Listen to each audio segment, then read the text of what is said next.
Се наоѓаме пред перформанс центарот The Strongest. Внатре не чека Даниела. Таму е местото каде она тренира и од тука потекнуваат сите незини награди кои досега ги има добиено. Повеќе за сето ова и за нашата соработка ќе зборуваме внатре. Одиме.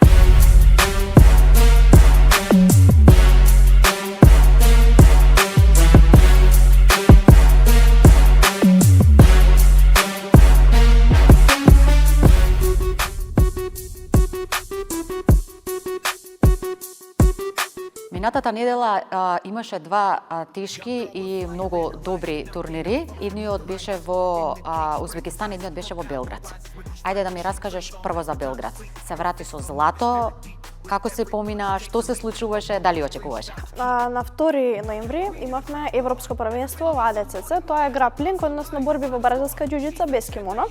Се бори во две категории, до 18 години и над 18. Имав доста тешки борби со доста искусни надпреварувачки и освоив 2 златни медали. Од таму отидовме за Узбекистан на светско првенство во ММА, што е малку поразлично од бразилска џуџица, малку понапорен и нов спорт за мене. Таму издвоив со борба против шампионот на Индија. Потоа во полуфиналната борба изгубив и се закитив со бронзен медал.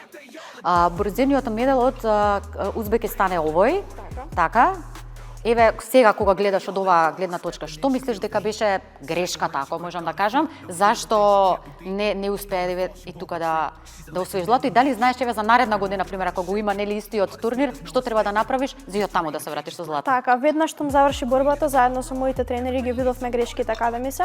Сепак станува збор за поголемо искуство и мислам дека следната година ќе се спремиме малку подобро со подобра тактика и ќе гледаме да ги исправиме тие грешки кои што ги направив оваа година и се надам дека ќе земеме златен медал. Ајде сега да збориме малку за златните медали кои ги освои во Белград, тоа се овие. Кажи ми дали очекуваше, не еден, туку 2? Напорно се спремавме за двата турнири и очекував да освојам медали, да бидам ако не најмалку во првите 3, така да очекував да освојам златен медал во Белград, а за светското првенство, како што кажав, барем да бидам во првите 3 најдобри надпреварувачки. И го исполнив тоа што го кажав, но сепак не застанува тука, нашите припреми продолжуваат, имаме и други напорни надпревари кои што следат. Сега, например, овој месец имаме во МФЦ, тоа е во Црна Гора, се борам против шампионот на Африка, потоа во февруар имаме Европско првенство исто така во ММА и се надам дека на крајот на годината ќе имаме пак светско првенство на кое што ќе учествуваме. Со Моцарт имаш соработка скоро цела година. Јас се надам дека истата ќе продолжи и наредната година. Ќе ти ги следиме сите твои успеси, тоа се искрено успеси и за тебе, за целата наша држава, исто така и за нашата компанија која те поддржува. До наредна некоја прилика кога ќе имаме можност повторно да држиме, се надевам само златни медали. Така ви благодарам и се надевам на поголеми успеси следна година заедно со Моцарт.